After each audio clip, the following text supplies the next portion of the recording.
안녕하세요. CJ 올리브영에서 iOS 개발하고 있는 김성종입니다. 이번 렛츠 스위프트 2024에는 앱 인텐츠 어떻게 쓰죠? 라는 발표를 준비했습니다. 다소 어려운 주제를 골랐는데도 그리고 마지막 시간인데도 그렇게 많이 들으러 와주셔서 정말 감사드리고요. 만나서 반갑습니다. 이번이 벌써 두 번째 발표인데요. 여전히 긴장이 되는 건 여전하네요. 그래도 준비한 대로 꿋꿋이 발표 시작해 보도록 하겠습니다. 먼저 들어가기 전에 본격적으로 발표하기 전에 두 가지 사항 먼저 미리 잡고 시작하도록 하겠습니다. 첫 번째 유의사항입니다. 이번 발표는 애플 공식 문서와 영상들을 보고 제가 이해한 대로 정리하고 적용해 본 내용이라는 점을 참고해 주셨으면 좋겠습니다. 언제나 공식 문서와 옳은 정답은 애플 공식 문서에 있다는 점을 꼭 유념해 주시면 좋겠습니다. 좀 보셔도 영상 목록이 꽤나 길죠? 이런 것들은 나중에 공유 드릴 수 있도록 하겠습니다. 두 번째 유의사항입니다. 후반부의 일부 내용들은 베타 버전의 내용도 포함을 하고 있습니다. 추후 정식 배포가 됐을 때 바뀔 수 있음을 유념해 주시면 좋겠습니다. 베타 내용에 대해서는 해당 장표에 표시해 놨으니까요. 참고해 주시면 좋겠습니다. 좀 여담이지만 말씀을 드려볼게요. 지금 굉장히 활발하게 개발 및 배포가 진행 중인 것 같습니다. 오늘이 25일 월요일이잖아요. 11월 4일 18.2 베타 2 버전이 나올 때 지금 보이시는 이 페이지가 공개가 됐습니다. 그리고 11월 12일 베타 3가 18.2 베타 3가 나올 때 내부 구현 프로토콜이 추가가 됐어요. 굉장히 액티브하게 무언가가 진행되고 있던 애플 내부에서 진행이 되는 것 같은 느낌을 받기에 좀 충분했던 것 같습니다. 그래서 앞으로 지금 베타기 때문에 정식으로 나왔을 때 많이 바뀔 수 있다는 점 유념해 주시면 좋겠습니다. 그럼 본격적으로 발표 시작해 보도록 하겠습니다. 발표 시작에 앞서서 목차부터 말씀드릴게요. 이번 발표에서는 앱 인텐츠 발표를 준비한 계기, 앱 인텐츠의 장점, 앱 인텐츠가 무엇인지, 앱 인텐츠를 도입하려면 어떻게 해야 되는지, 그리고 앱 인텐츠를 도입했을 때 어떤 시스템 경험에 확대해서 적용할 수 있는지, 그리고 마지막으로 제가 공부해봤을 때 이 앱 인텐츠는 어땠는지 후기를 소개해드리는 내용으로 발표를 준비해 보았습니다. 그럼 첫 번째 섹션입니다. 왜 앱 인텐츠를 발표하게 됐는지 계기를 좀 설명드려 보도록 하겠습니다. 제가 처음 앱 개발자가 될 때부터 시리를 되게 좋아했었어요. 그래서 시리킷에 내 앱을 어떻게 하면 통합을 할 수 있을까를 좀 고민을 했었는데, 시리킷이 처음 발표됐을 때는 6가지 시리 도메인에 의해서만 시리가 동작을 하게 되어 있었고, 그 도메인에 해당하지 않으면 통합을 할 수가 없었거든요. 근데 그러던 어느 날 2018년 WWDC 2018에서 이런 내용이 발표가 됐습니다. 커스텀 인텐츠를 구현할 수 있다고 발표가 나왔고요. 너무 좋았었어요. 이제 드디어 그러고 이 WWDC 영상에서 앱 쇼컷이라는 개념이 처음으로 도입이 됐는데요. 말로써 내가 정의한 쇼컷을 사용자가 실행할 수 있는 개념이 추가가 되었었습니다. 그래서 너무 좋았어요. 쇼컷이란 개념은 조금 어려웠지만 그래도 말로 내 앱을 제어할 수 있다는 게 얼마나 매력적으로 좀 느껴졌었던 것 같습니다. 그래서 너무 좋았고, 이때 발표가 됐었던 게 스팟라이트 상단 영역에 시리 서제스천이라는 영역이 추가가 됐습니다. 즉, 사용자가 내 앱을 많이 사용하고 그 동작을 많이 사용할수록 스팟라이트 영역의 최상단에 그 숏컷과 내 앱이 노출되는 구조가 어떻게 보면 추가가 된 거였거든요. 여기까지도 참 마음에 들었었는데요. Add to Siri에서 약간 김이 샜습니다. 그 Add to Siri 버튼, 지금 스위프트웨어에서는 Siri Tip View, Siri UI View라는 애들이 추가가 됐는데, 이 당시에는 이게 강제였고요. 앱을 설치했을 때 쇼컷이 바로 쇼컷 앱에 노출되는 것이 아니라 사용자가 Add to Siri 버튼을 누르고 프레이즈를 직접 보이스로 입력을 해줘야 단축어에 등록이 되는 방식이었어요. 그래서 약간 UX가 불편했거든요. 게다가 영어로 했었고 시리 자체 인식률은 말할 것도 없고요. 약간 별로였어서 이 친구들이 뭔가 하려고 하는 건 알겠는데 이렇게 UX를 짜선 너무 어렵지 않겠나라는 생각이 좀 들었었습니다. 그랬던 세션이었어요. 근데 이 세션에서도 중요한 부분이 있어서 하나 가져왔는데요. 바로 NS 유저 액티비티와 IN 인텐츠입니다. 이 친구들이 권장하는 개발 방식이 뭐였냐면, 내 앱에서 특정 동작이나 특정 페이지를 사용자가 지나갈 때마다 시스템에 IN 인텐츠 자료형을 만들거나 NS 유저 액티비티 자료형을 만들어서 시스템에 도네이션을 해주면 그게 투표수로 반영이 돼서 시스템이 적절한 타이밍에 띄워준다고 이 발표에서 얘기를 해줬었거든요. 이 방식이 굉장히 흥미로웠던 기억이 있어서 공유드리고 싶어서 좀 가져왔습니다. 그리고 후반부에 내용이 나오니까 꼭 참고해 주세요. 그래서 2018년에 커스텀 인텐츠가 도입했을 때의 계기는 좀 설명을 드렸고요. 어느덧 시간이 흘러서 2022년이 되었는데 그동안 좀 잊어버리고 살고 있었거든요. 근데 갑자기 앱 인텐츠라는 프레임워크를 발표를 하더라고요.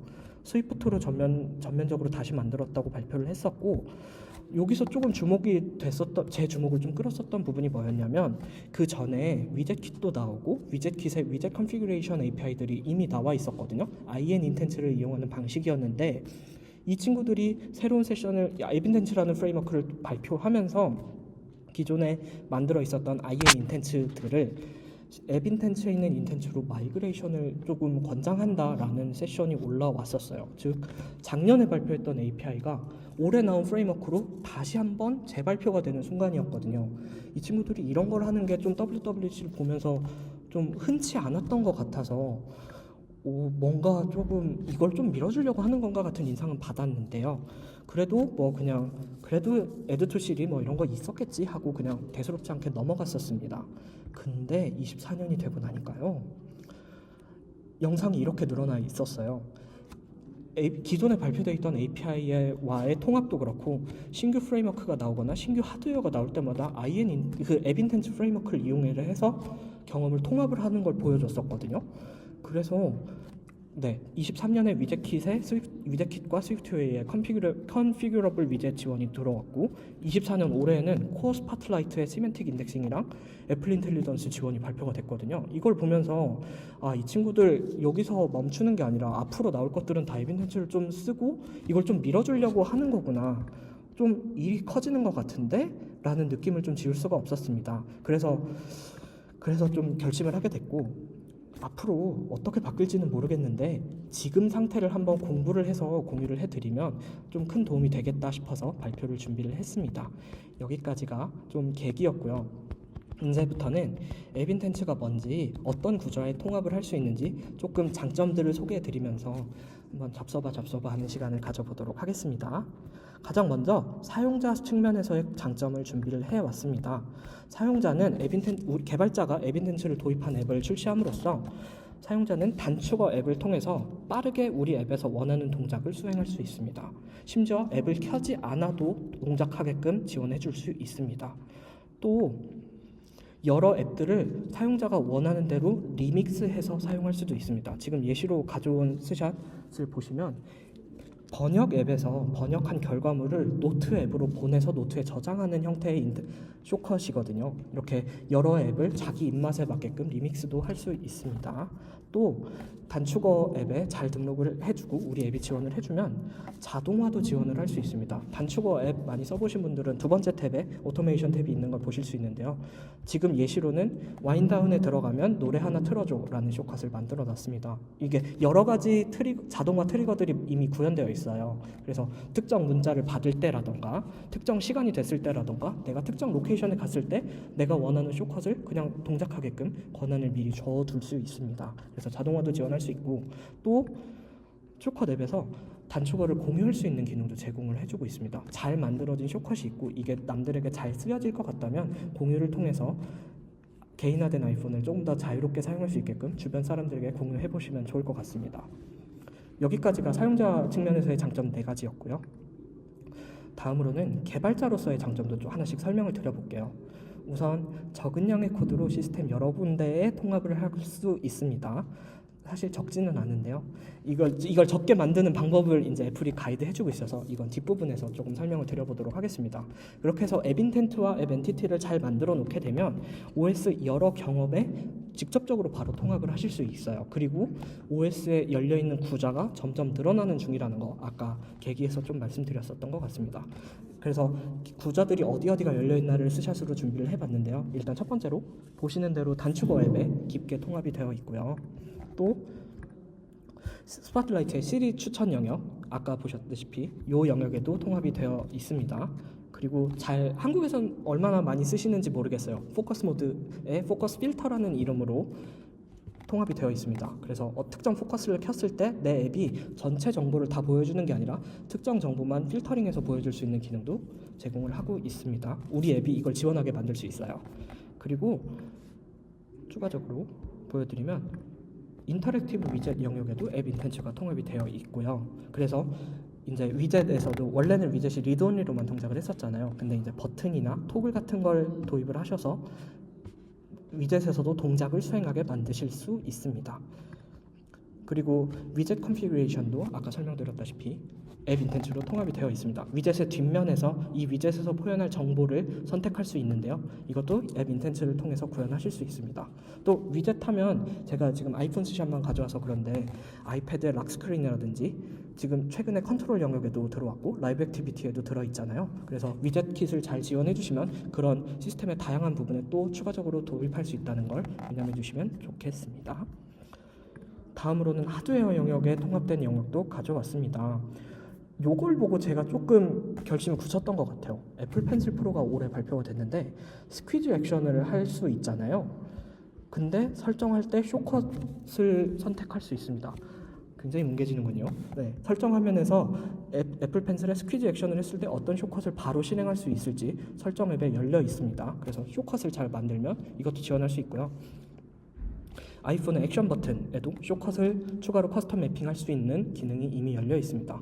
그래서 앞으로 하드웨어가 나온다면 더 이쪽으로 통합될 거라는 걸 좀 예상해서 볼 수 있었을 것 같아요. 그리고 여기엔 나오진 않았지만 애플워치 울트라 쓰신다면 울트라 액션 버튼에도 숏컷을 매핑해서 사용하실 수 있습니다. 그리고 오래 기다리셨습니다. 애플 인텔리전스에도 앱 인텐츠가 통합이 됩니다.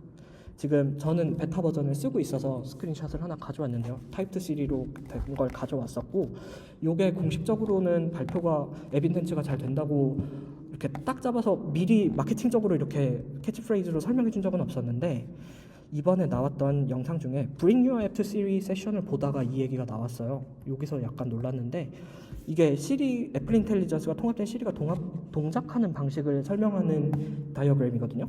유저 리퀘스트가 내추럴 랭귀지를 통해서 들어오면 그 리퀘스트를 분석하고 추론을 한 다음에 앱 인텐츠 툴박스라는 곳에 들어가서 어떤 인텐츠가 이 유저가 요청한 동작을 수행하는데 적합한 인텐츠인가를 판단을 하고 그 인텐츠를 실행함으로써 결과값을 사용자에게 노출해 준다고 설명해 주는 다이어그램입니다.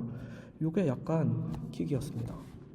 그래서 이렇게 시스템 구조들과 하드웨어 구조들을 좀 숏컷을 도입할 수 있는 구조들을 알아봤고요. 지금까지 장점들을 좀 설명드리면서 장밋빛 미래를 보셨습니다. 이제부터는 조금 소매를 걷어붙이고 앱 인텐츠가 뭔지 개념부터 하나씩 알아보도록 하겠습니다. 네. 일단 제가 정리한 정리부터 설명을 드리도록 할게요. 앱 인텐츠는 내 앱에서 하는 일 그리고 내 앱에서 사용하는 자료형 레코드들을 OS가 이해할 수 있는 형태로 변환하거나 마킹하고 OS에 제공하는 데 사용하는 프레임워크라고 저는 정의를 내렸습니다. 여기까지만 들으면 이게 무슨 얘기인지 잘 이해가 안 되시잖아요. 그 뒷부분에 추가로 설명드릴 테니까 일단은 정의가 이렇다는 것만 두시고 빌딩 블록들 4가지만 한번 먼저 살펴보도록 하겠습니다. 핵심 개념을 4가지로 가져왔습니다. 내 앱에서 수행하는 동작은 앱 인텐트라는 자료형으로 마킹 또는 변환을 하셔야 하고요. 내 앱에서 사용하는 자료형은 앱 엔티티 혹은 앱 이넘이라는 자료형을 통해서 마킹 혹은 변환을 해주셔야 합니다. 그리고 이 내 앱에서 사용하는 자료형들을 조회할 수 있는 인터페이스도 하나 만들어 주셔야 돼요. 그 친구들은 이름이 엔티티 쿼리라고 되어 있습니다. 그리고 이 앱 인텐츠를 포함하는 동작과 앱 인텐츠를 실행할 수 있는 문구 2개를 합쳐서 앱 숏컷이라고 정의를 하고 있습니다. 그래서 요 그림만 오늘 기억해 주셔도 대성공이라고 생각을 하고요. 꼭 기억을 해주셨으면 좋겠습니다. 이게 제가 공부할 때 제일 어려웠던 부분이에요. 도대체 이게 뭔데? 너무 새로 들어보는 자료형과 정의들이 많은데 이거를 어떻게 이해를 해야 하나 너무 어려웠었거든요. 그래서 요 개념을 잘 이해해 주셨으면 좋겠고 이제부터는 빌딩 블록 하나하나 보면서 설명을 드리겠습니다. 그 전에 단축어 앱 있으신 분들 키시면서 한번 눌러봐 주시면 조금 더 이해가 좋을 것 같으니까 한번 같이 봐주시면 좋겠습니다. 그럼 하나씩 시작해 볼게요. 제일 먼저 앱 인텐트입니다. 앱 인텐트는 아까 설명드렸다시피 내 앱에서 수행하는 단독 동작을 의미를 합니다. 지금 단축어 앱 키신 분들은 위에 플러스 버튼 누르신 다음에 밑에 있는 액션 시트 올리셔가지고 아무 앱이나 하나 선택해 보세요. 저는 지금 일단 계산기 앱을 예시로 가져왔는데요. 눌러보시면 그 앱이 지원하는 앱 인텐트 리스트를 쭉 보실 수 있습니다. 요게 그 앱이 수행하는 동작들을 OS에 노출시켜 준 거고요. 이렇게 노출되면 단축어 앱에 이런 형태로 표시가 되게 됩니다. 예시들을 몇 개 더 가져왔는데요. 내 앱을 특정 화면으로 이동해서 켜거나 내 앱에 있는 자료형들 중에 원하는 자료형을 찾는 기능을 제공한다거나 내 앱에 자료형을 추가한다거나 같은 아토믹한 동작들을 인텐트로 표현해서 OS에 제공해 주시면 됩니다. 그리고 지금 단축어 앱 보면서 따라해 주시는 분들은요, 아무 인텐트나 하나 눌러봐 주시겠어요? 계산기에 있는 계산하기 인텐트 눌러주셔도 되는데요. 누르면 필수적으로 목적어를 수반하게 됩니다. 파란색 박스로 표시되어 있는데요. 이 목적어들을 어떻게 추가할 수 있는지도 뒷장에서 알아보도록 하겠습니다. 앱 엔티티, 두 번째 빌딩 블록, 앱 엔티티, 앱 이넘입니다. 내 앱에서 정의하고 또 사용자들이 CRUD를 자유롭게 사용하는 자료형을 표현할 때 사용하는 자료형입니다. 앱 인텐트 프레임워크에 들어있는 자료형입니다. 그래서 지금 계산하기 앱 예시 같은 경우는 제가 연산자를 눌러봤는데 정해진 개수의 자료형이라면 연산자는 플러스 마이너스 나누기 곱하기 요 4개가 대표적이죠. 이렇게 정해진 세트의 자료형이라면 앱 이넘이라는 자료형을 이용을 해서 노출을 해주시면 되고, CRUD가 자유로운 레코드 형태라면 앱 엔티티라는 프로토콜을 도입을 하셔서 시스템에 노출을 해주시면 됩니다. 이 애플북스 이제 책 앱에 있는 자료 인텐트를 하나 가져와 봤는데요. 책은 자유롭게 넣었다 뺐다 할 수 있잖아요. 이런 자료형들을 앱 엔티티의 형태로 시스템에 노출을 해주시면 됩니다. 근데 이렇게 자유로우면 자유로울수록 혹은 오퍼레이터 수학 연산자 눌렀을 때처럼 이렇게 사용자에게 쇼컷 앱을 사용하는 사용자에게 노출 검색할 수 있는 인터페이스를 제공을 해줘야 되잖아요. 요것이 바로 세 번째 빌딩 블록 엔티티 쿼리입니다. 그래서요, 사용자가 쇼컷 앱에서 요구하는 자료형을 내 앱에서 찾을 수 있는 인터페이스를 노출을 추가로 해주셔야 돼요. 지금 같은 경우는 예시를 가져왔는데요. 책 앱에서 책 누르시면 이런 화면 보실 수 있습니다. 이렇게 구현하는 자료형, 앱 인텐트에 들어있는 자료형이 엔티티 스트링 쿼리라는 프로토콜이고요. 추가로 복잡한 필터링을 제공을 하고 싶다, 그만큼 자료형이 좀 많다, 그리고 조건들이 많다라고 한다면 엔티티 프로퍼티 쿼리라는 자료형을 도입을 하셔서 인터페이스를 노출해 주실 수도 있습니다. 여기 보시면 last name이 뭐고 first name이 뭐고 모든 컨텍스트 중에서 이렇게 복잡하게 쿼리를 수행할 수도 있거든요. 그리고 소팅도 진행을 할 수 있어서 요거를 도입하시는 것도 필요에 의해선 좋을 것 같다는 생각입니다. 그리고 마지막 빌딩 블록 한번 보겠습니다. 마지막 빌딩 블록은 앱 쇼컷입니다. 아까 설명드렸다시피 앱 인텐트 동작과 동작을 구동할 수 있는 프레이즈로 합쳐진 자료형이라고 설명을 드렸는데요. 이렇게 해서 제공을 해주게 되면 단축어 앱에 플러스 버튼 안 누르고 액션 시트 안 올려도 일단 앱에 쇼케이스 되는 형태로 이 앱에서는 이 쇼컷들이 있습니다, 이렇게 목록들을 보실 수 있었잖아요. 여기 클락 앱에 보면은 셋 타이머 한다거나 그다음에 알람을 걸는다거나 스탑워치를 킨다거나 하는 쇼컷들이 노출이 되는 걸 보실 수 있는데, 이렇게 인텐트나 쇼컷들이 더 빨리 발견될 수 있도록 이렇게 포장해서, 그리고 프레이즈도 개발자가 권장하는 형태로 제공을 할 수 있어요. 그래서 이 형태로 제공해 주시는 자료형이라고 이해를 해주시면 좋을 것 같고, 지금 예시로는 문구가 set 타이머로 되어 있길래 타입 2 시리 쳐가지고 set 5-minute timer 했더니 이렇게 실행되는 것도 볼 수 있었습니다. 그러니까 사용자에게 빠르게 문구 고민하지 말고 그냥 일단 한번 써봐 라고 이제 쇼케이스 할 수 있는 자료형이라고 이해를 해주시면 좋겠습니다. 이렇게 해서 4가지 빌딩 블록 한번 살펴봤고요. 이제부터 조금 어려워질 건데요. 코드를 좀 보겠습니다. 도입 방법이고요. 예제 케이스, 유즈 케이스들 보면서 어떻게 구현할 수 있는지 한번 하나씩 짚어보도록 하겠습니다. 첫 번째 유즈 케이스입니다. 앱을 그냥 단순히 여는 유즈 케이스인 거예요. 네, 오픈 앱 스트럭트 만드시고요. 앱 인텐트 도입하시고, 인텐트의 메타데이터인 타이틀 정의해 주시고요. 함수로 perform 함수 구현을 해주시면 기본적인 원형은 구현이 됩니다. 여기에 오픈 원라이너라고 제가 문구를 넣었더니 쇼컷 앱에 오픈 원라이너 인텐트가 표시되는 걸 보실 수 있었어요. 그리고 수행 동작은 이 자체 퍼포먼스 안에서는 아무것도 하지 않지만 오픈 앱 when run이라는 플래그를 켜줌으로써 그냥 누르면 앱이 바로 이 인텐트를 실행을 하면 바로 앱이 켜질 수 있도록 하는 인텐트였습니다. 이게 원형이었고요. 조금씩 어려워지는 건데 다음 예제도 한번 보겠습니다. 만약에 내 앱이 탭바로 이제 구현이 되어 있고 사용자가 내 특정 앱을 바로 선택해서 들어오게 만들어주고 싶다라고 한다면 이렇게 인텐트를 만들어주시면 되는데 저는 예제로 오픈 탭이라는 인텐트를 구현을 했습니다. 마찬가지로 앱 인텐트를 상속 채택을 해서 도입을 했고 또 메타데이터인 타이틀과 오픈 앱 when run 플래그를 설정을 해줬고요. 퍼폼 함수로는 여기서부터 이제 조금 재밌어지는데 내비게이터에다가 사용자가 지금 선택한 탭을 입력받아서 내 앱 자료형에 넣어주고 쇼컷 실행이 끝났어 라고 이제 리절트를 리턴을 해줬습니다. 여기서 눈여겨보셔야 될 점이 2개 있어서 가져왔는데요. 이렇게 실행이 되게 됩니다. 옆에 실행화면 가져왔어요. 첫 번째로 add parameter property 래퍼입니다. 사용자가 내 탭 4개 중에 어떤 탭인지를 선택할 수 있는 인터페이스를 열어줬고요.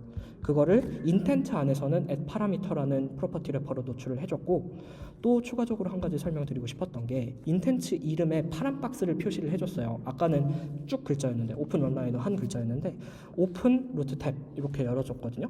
이렇게 내 자연어에 가깝게 인텐트를 표현해 줄 때는 파라미터 서머리로 파라미터가 어떤 형태로 들어있는지 지금 약간 슬래시 많이 들어가니까 어지럽죠? 파라미터 서머리 형태로 스트링을 리턴을 해주시면 박스로 이쁘게 표시가 되게 됩니다. 그래서 인텐트 하나를 설계하실 때도 목적어는 가급적이면 파라미터 서머리 이용해서 파란 박스로 변환해 주시면 더 자연스러운 인텐트를 만드실 수 있다는 점 설명드립니다. 그 루트 탭 엔티티 4개 있다고 설명드렸는데 이거 어떻게 구현하는지 한번 볼게요. 탭 엔티티를 제가 만들었는데 이름은 엔티티지만 탭은 딱 4개밖에 존재하지 않고 CRD가 불가능하잖아요. 제가 새 앱을 배포하지 않는 이상. 그래서 앱 인엄 자료형을 이용을 해서 구현을 했습니다. 처음에 루트 탭 엔티티는 평소의 인엄이었는데 추가로 앱 인엄 프로토콜을 채택을 해서 메타데이터인 타입 디스플레이 레프레젠테이션을 추가를 해줬고요. 그리고 케이스 디스플레이 레프레젠테이션 딕셔너리를 제공을 해서 사용자가 파란 박스 눌렀을 때 어떤 인엄의 어떤 값으로 표시될지를 구현해 주었습니다. 이제부터는 조금 복잡한 예시를 들어볼 거라서 유즈 케이스를 바꾸고 설명을 드려보도록 하겠습니다. 둘레길을 제공해주는 카탈로그 앱이 있다고 해봅시다. 특정 둘레길들이 쭉 등록되어 있는 앱이 있는 거고요. 내 사용자가 특정 둘레길을 찍어서 그 페이지로 들어오게 만들고 싶다고 해볼게요. 그러면 특정 둘레길을 찾을 수 있는 인텐트를 제공을 해줘야 되는데 getTrailInfo라는 인텐트를 만들어서 앱 인텐트를 채택을 했고 마찬가지로 파라미터 퍼포먼스가 그리고 파라미터 항목이 있을 텐데 이 부분은 과감히 생략을 해서 예제를 가져왔습니다. 여기서는 주목해야 될 게 2가지인데요. 첫 번째로는 파라미터 트레일입니다. 마찬가지로 파란 박스로 이게 엔티티다라는 거 그리고 선택할 수 있는 자료형이다라는 걸 사용자에게 노출을 해줬고요. 박스는 치지 않았는데 여기 퍼포먼스 보시면은 리턴 타입이 조금 길어졌죠. 아까까지는 계속 sum intent result만 리턴해주는 형태였는데 인텐트 결과값을 조금 보강을 해서 사용자가 사용을 할 때 조금 더 자연스럽게 사용할 수 있도록 보강을 했습니다. 이 부분은 뒤에 슬라이드에서 바로 설명드려보도록 하겠습니다. 둘레길 엔티티는 어떻게 생겼냐면요. 이렇게 생겼어요. 약간 길죠? 트레일 엔티티를 만들고 앱 엔티티 프로토콜을 채택을 했고요. 타입 디스플레이 레프레젠테이션 메타데이터 똑같이 채워졌고 여기 프로퍼티들을 보시면은 중간에 있는 프로퍼티들 보시면 ID, 이미지 네임, 커런트 컨디션스 이렇게 검색이 되지 않아도 되는 일반적인 프로퍼티들을 이렇게 선언을 해주고요. 검색에 노출해주고 싶은 프로퍼티들은 추가로 add 프로퍼티 래퍼를 씌워주셔야 됩니다. 그래서 name, 리전 디스크립션 그리고 트레일 랭스 이렇게 3가지의 프로퍼티를 추가로 검색에 사용할 요량으로 이렇게 만들어줬습니다. 그리고 이제 원래 쓰던 앱에 있는 트레일 엔티티로 변환할 수 있게끔 이닛 함수도 만들어준 걸 보실 수 있었어요. 그리고 아까 3번째 빌딩 블럭이 시스템이 이 엔티티를 찾아갈 수 있는 인터페이스를 만들어줘야 된다고 했잖아요. 여기서 연결을 지어주셔야 됩니다. 스태틱 베리어블로 디폴트 쿼리라는 프로퍼티가 노출이 되어 있는데 여기에 인터페이스를 제공을 해주시면 시스템이 알아서 쇼커 앱에서 적절한 UI를 노출을 해주게 됩니다. 저는 트레일 엔티티 쿼리라는 자료형을 제공을 해서 노출을 해주었습니다. 엔티티를 찾는 방법 이어서 설명을 드리겠는데요. 트레일 엔티티 쿼리는 이렇게 생겼습니다. 엔티티 쿼리라는 프로퍼티를 채택을 해서 디펜던시 선언해주고 엔티티 스포 아이덴티파이어라는 함수를 선언을 해서 기본 구현을 만들어줬고요. 그렇게 하게 그리고 엔티티 스트링 쿼리라는 자료형을 도입을 해서 시스템에 이렇게 노출되도록 이런 UI로 노출이 되도록 검색 필드와 함께 노출이 되도록 만들어줬는데요. 여기서도 추가 항목을 언급만 하고 넘어가 보자면 suggested entities라는 함수를 구현을 해주시면 이렇게 피커가 열렸을 때 사용자가 비나면 나오면 조금 당황할 수 있잖아요. 예시들을 몇 개 찍어주실 수 있습니다. 이 부분도 구현을 해주시면 좋을 것 같고 또 검색 필드에서 들어오는 스트링 값을 이용을 해서 내 데이터베이스를 검색을 하고 그 검색된 결과값을 노출해주는 entities matching string이라는 함수를 구현을 해주시면 이제 동작을 하게 됩니다. 이렇게 해서 엔티티 쿼리와 엔티티 스트링 쿼리 알아봤고요. 복잡한 쿼리 수행하는 것도 스니펫만 좀 보여드릴게요. 둘레길을 아까 열어놓은 프로퍼티즈로 삼는 방법을 또 가져왔는데요. 똑같이 트레일 엔티티 쿼리에다가 엔티티 프로퍼티 쿼리를 추가로 채택을 해주시고 나서 어떤 컴패러터를 받을지 타입 엘리어스를 한번 명시를 해주시고요. 프로퍼티즈로 쿼리 프로퍼티즈 리절트 빌더를 이용을 해서 이름에는 contains 컴퍼레이터, 그 다음에 equal to 컴퍼레이터, not equal to 컴퍼레이터 이렇게 세 가지를 구현을 해주시고 저는 샵 프리디케이트 매크로를 이용을 해서 클로저를 넘겨받는 형태로 검색에 사용할 클로저를 넘겨받는 형태로 구현을 했는데 필요하시다면 코어 데이터를 쓰시거나 한다면 NS 프리디케이트도 충분히 사용이 가능합니다. 그래서 여기서 필요한 프리디케이트들을 넘겨받으시면 되고 이 밑에 있는 entities matching 함수를 이용을 해서 구현을 해주시면 이 위에 있기 때문에 그리고 인자로 프리디케이트들이 넘어오니까 적절한 필터링 옵션을 수행하실 수 있을 거라고 생각을 합니다. 그래서 UI는 이렇게 보여지게 되고요. 소트 바이와 리미트 개수 같은 거 사용자들이 만들어주는 컨텍스트를 넘겨받을 수 있으니까 참고해서 구현을 해주시면 좋겠습니다. 여기까지가 일단 기본적으로 앱 인텐트, 앱 엔티티, 그리고 인터페이스인 엔티티 쿼리 세 가지 빌딩 블록이 어떻게 생겼는지 어떻게 구현하는지를 알아봤는데요. 좀 중요한 프로퍼티 레퍼들을 설명을 드렸었는데 한 가지를 일부러 좀 빼고 왔었어요. 앱 디펜던시라는 프로퍼티들이 좀 많았잖아요. 이것도 지금 설명을 드리겠습니다. 앱 인텐츠의 퍼포먼스 안에서나 엔티티 쿼리 안에서의 엔티티스 함수를 구현을 할 때 내 데이터베이스에 있는 적절한 오브젝트를 선언을 해주고 그거를 이제 인텐츠 함수 안에서 퍼폼 함수나 엔티티스나 리절트 함수 안에서 이거를 사용을 했었잖아요. 이 인스턴스들을 앱이 시작할 때 이니셜라이저 안에서 앱 디펜던시 매니저 쉐어드 애드라는 API를 이용을 해서 제공을 해주셔야 됩니다. 이걸 제공해주지 않으면 엔티티를 못 찾는 그 인터페이스 없음이라고 나오더라고요. 그래서 이걸 꼭 앱 실행할 때 제공을 해줘야 한다는 거 꼭 유념해 주시면 좋겠습니다. 그리고 두 번째 유의사항은 아까 리절트 퍼폼 함수의 리턴 타입이 some intent result만 있다고 설명을 드렸는데 추가적으로 몇 가지 할 수 있는 것들이 있어서 보여드리고 싶어서 가져왔습니다. 먼저 리턴즈 밸류 할 수 있고요. 리턴즈 밸류를 선언을 해서 점 리절트하고 괄호 안에다가 밸류형을 넘겨주시면 쇼컷 앱에서 아까 번역 앱에서 노트 앱으로 자료형을 보내는 것들 같은 기능을 할 수 있었잖아요. 다음 동작으로 내 자료형을 넘겨줄 수 있게 됩니다. 근데 다른 앱이 뭐가 받을지 모르잖아요. 이 부분은 그래서 추가적으로 트랜스퍼러블이나 내가 넘겨주는 그 자료형이 트랜스퍼러블이나 이런 추가적인 프로토콜을 도입을 해야 되거든요. 이 부분은 트랜스퍼러블 꼭 검색하셔서 찾아보셨으면 좋겠습니다. 그리고 앱 실행을 할 때 사용자에게 피드백을 주기 위해서 다이얼로그나 스니펫 같은 걸 제공을 해서 지금 쇼컷이 수행이 완료되었다 같은 것도 알려줄 수 있으니 퍼포먼스의 리턴 타입에 꼭 꾸며주시면 좋겠습니다. 또 추가적으로 UX를 보강하기 위해서 단축어를 실행을 했는데 목적어를 찾을 수 없다거나 목적어 검색을 해봤는데 필요한 게 2개 이상 나온다거나 할 수 있잖아요. 검색을 해봤는데 그럴 때 추가적인 다이얼로그를 띄워서 에러 타입을 리턴해 주시면 되는데 다이얼로그를 띄워서 사용자에게 입력을 요구할 수도 있습니다. 그래서 이 앱은 이 값은 필수 값이니까 꼭 줘야 돼. 리퀘스트 밸류 에러를 던지시면 되고요. 검색을 해봤는데 여러 개 나왔어. 둘 중에 이거 맞아? 라고 물어보는 자료형은 디스앰비규에이션입니다. 이것도 검색해서 꼭 찾아주시면 좋겠고 또 쇼컷이 실행하는 데 문제가 없는데 이 쇼컷을 실행하고 나면 약간 치명적인 이슈가 있을 수 있다. 뭐 결제를 한다거나 같은 문제가 있을 수 있잖아요. 이럴 때 사용하는 다이얼로그가 컨퍼메이션 다이얼로그입니다. 너 지금 이거 실행하려는 거 맞아? 이렇게 되물어보는 것도 가능하니까 필요하신 분들은 추가로 구현해 주셨으면 좋겠습니다. 그리고 인텐트 보강 마지막인데요. 파라미터 선언을 해줄 때 모든 파라미터가 꼭 앱 엔티티일 필요는 없거든요. 근데 앱 엔티티가 아닌데 그래도 옵션을 여러 개 보여주고 싶을 수 있잖아요. 이럴 때는 다이나믹 옵션 프로바이더라는 걸 추가로 구현을 해서 파라미터에 넘겨주시면 됩니다. 그럴 때는 리절트 함수를 구현을 해서 예시로 보여줄 스트링 몇 개 이렇게 보여주실 수 있어요. 그래서 앱 엔티티가 아닌 자료형도 UX를 보강하기 위해서 이렇게 구현할 수 있다는 점 참고해 주셨으면 좋겠습니다. 네, 마지막 빌딩 블락 쇼컷인데요. 앱 쇼컷 프로바이더라는 걸 구현을 하셔서 스태틱 베리어블에 앱 쇼컷 배열을 선언만 해주시면 자동적으로 동작을 하게 되는데 앱 쇼컷 자료형 안에는 인텐츠 넣어주시고 프레이즈 넣어주시면 이렇게 이쁘게 앱 쇼컷에 보이게 됩니다. 그래서 이 자료형도 자주 사용해 주셨으면 좋겠습니다. 여기까지가 4가지 빌딩 블럭을 코드로 좀 간략히 알아봤고요.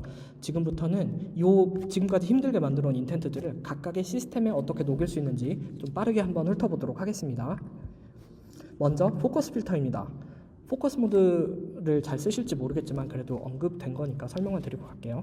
설정에서 포커스 들어가셔서 포커스 메뉴들의 오른쪽 꺽쇠 누르시면 포커스 설정하면 들어오실 수 있고요. 여기서 맨 밑에 보시면 포커스 필터를 설정할 수 있습니다. 이걸 왜 이렇게 숨겨놨나 모르겠어요. 그래서 set 포커스 필터 인텐트를 내 앱에서 구현을 해주시면 지금 포커스 모드가 켜진 게 뭐다라는 걸 알아보실 수 있고 그거에 맞게 내 앱이 반영하도록 디펜던시들 선언하셔서 구현을 하시면 되는데 잘 모르시겠죠? 예시를 하나 가져왔어요. 캘린더 앱을 가져왔습니다. 캘린더 앱에는 여러 가지 계정을 등록해서 쓸 수 있잖아요. 그 중에 내가 퍼스널 모드일 때는 이 계정만 보고 싶어 라는 필터를 걸 수 있거든요. 그러면 캘린더 앱에서는 이렇게 UI로 이미 표시를 해주고 있어요. 이런 기능이 필요하시다면 포커스 필터, set 포커스 필터 인텐트 추가로 구현하셔서 보여주시면 좋을 것 같고 예외 사항이 하나 더 있는데요. 런타임에 이걸 받고 싶으시면 메인 앱 타겟이 아니라 앱 인텐트 익스텐션 타겟을 추가로 구현을 하셔야 됩니다. 메인 앱에서는 앱이 켜져 있는지 백그라운드에 있는지 알 수 없으니까 실행이 보장될 수가 없고 그때는 정말로 플래그를 설정하는 정도만 할 수 있고요. 런타임에 무언가 하고 싶으시면 앱 인텐트 익스텐션을 추가로 구현을 해주셔야 되고요. 퍼폼 함수 안에서도 이 닷커런트 API 이용하셔서 현재 설정된 포커스가 뭔지 컨텍스트를 받으실 수 있으니까 거기에 있는 컨텍스트 이용해서 구현해 주시면 좋을 것 같습니다. 다음은 위젯 킷인데요. 아까 설명드렸다시피 위젯 컨피규레이션 안에 앱 인텐트 컨피규레이션이라는 자료형이 추가가 됐습니다. 그래서 어떤 인텐트를 이용을 해서 앱 인텐트를 위젯 컨피규레이션을 구현할지 선언 명시를 해주시면 되고 스위프트 UI에 버튼과 토글의 이니셜라이저가 추가로 들어왔습니다. 인텐트를 액션 클로저를 받는 게 아니라 인텐트를 받는 형태로 구현이 되어 있으니까 이거 이용해서 위젯 킷에 구현을 해주시면 좋을 것 같습니다.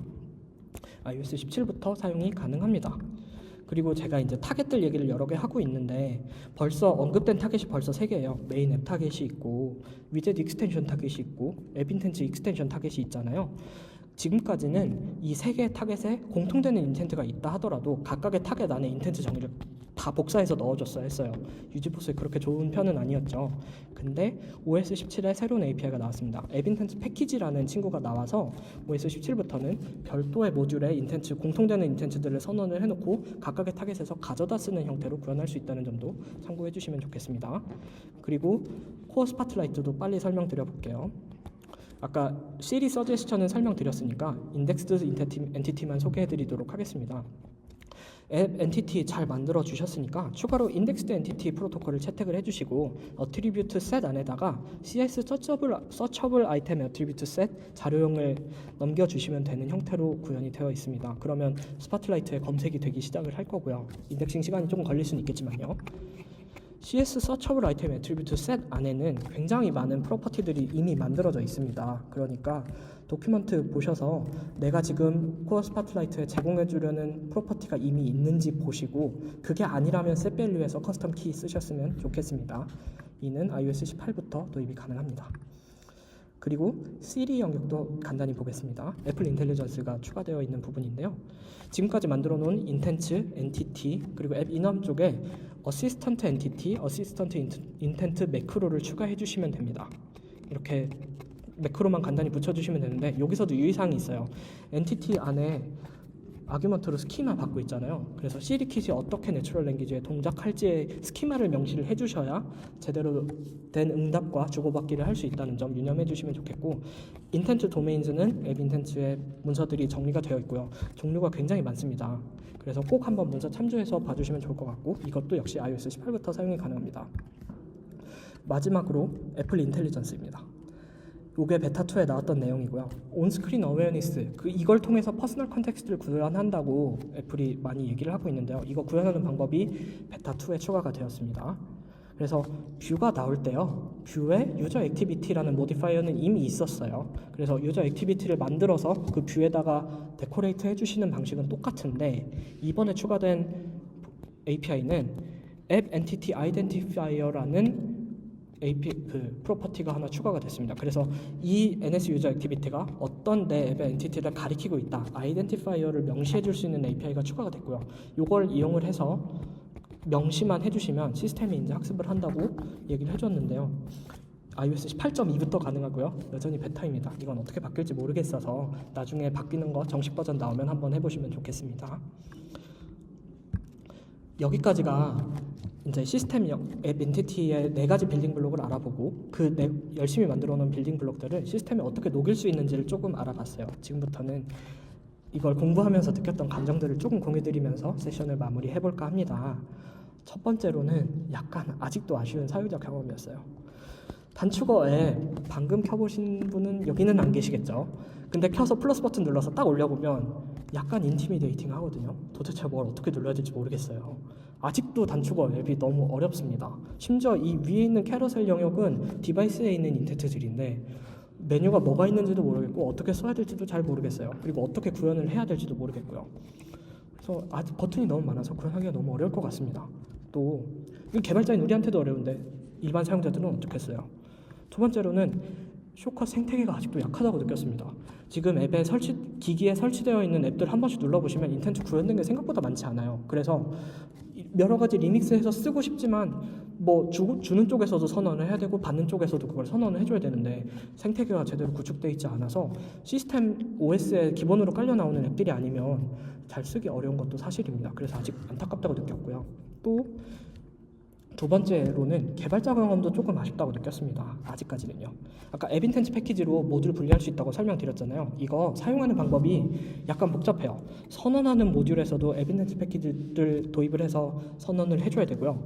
이 모듈을 사용하는 모든 곳에서 앱 인텐트 패키지를 똑같이 선언을 하고 included 패키지라는 배열을 노출을 해줘야 됩니다. 이거부터가 일단 그 모듈의 존재를 알게 되는 거잖아요. 사용하는 쪽에서. 그러니까 분리는 할 수 있대. 완전한 분리는 아니지 않나. 이런 것들이 조금 아쉬웠고요. 더 치명적인 단점이 뭐였냐면 SPM이 안 됩니다. 패키지 매니저가 안 돼요. 같은 프로젝트 안에 프레임워크 타겟을 만들 때만 지금은 정상적으로 동작을 합니다. 이게 문서에 아무데도 안 적혀 있어서 DTS 엔지니어가 포럼에 쓴 글을 보면서 유출을 했고요. 약간 충격적이었어요. 아직 이게 조금 그래도 많이 바뀌는 중이구나라는 걸 좀, 개발이 완전히 다 된 건 아니구나라는 걸 좀 느낄 수 있는 부분이었습니다. 또 아쉬운 개발자 경험이 또 있었는데요. 앱 디펜던시 매니저 설명드렸을 때 앱에 있는 init 부분에서만 사용이 가능하거든요. 요것도 조금 강제되는 게 좀 별로라고 느꼈고요. 또 문서들 앱 인텐트 프레임워크에 가서 보시면 비어있는 게 아직도 너무 많습니다. 마지막으로 앱 쇼컷 프로바이더, 쇼컷 배열 제공해줘야 된다고 했잖아요. 이거 메인 앱 타겟에서만 실행이 가능합니다. 그래서 위젯 앱 타겟이나 익스텐션 타겟에서는 아직 지원하지 않아서 이런 제약들이 조금 숨어있는 부분이 불편하다고 느꼈습니다. 이 포럼 글은 똑같이 여기 디벨로퍼 포럼에서 이 제목을 SPM 패키지로 검색하셔서 보시면 나올 수 있으니까 나중에 읽어봐 주시면 좋을 것 같아요. 그럼에도 불구하고 애플 인텔리전스가 의도대로 그래도 동작을 하고 자연어 지원을 잘한다면 혹시 모르죠? 2년 뒤에 우리는 앱 인텐츠를 먼저 만들고 있을지도 모릅니다. UI보다요. 그래서 지금 어떻게 바뀔지 모르겠지만 기본 개념 정도는 익혀두는데 나중에 들어올 허들을 낮추는 데 도움이 되지 않을까라는 신락 같은 희망을 결말로 말씀드리면서 이번 세션 발표 마치도록 하겠습니다. 다시 봐도 참 장표도 많고 키워드가 많았습니다. 짧지 않은 시간 집중해서 들어주셔서 정말 감사합니다. 김상종이었습니다.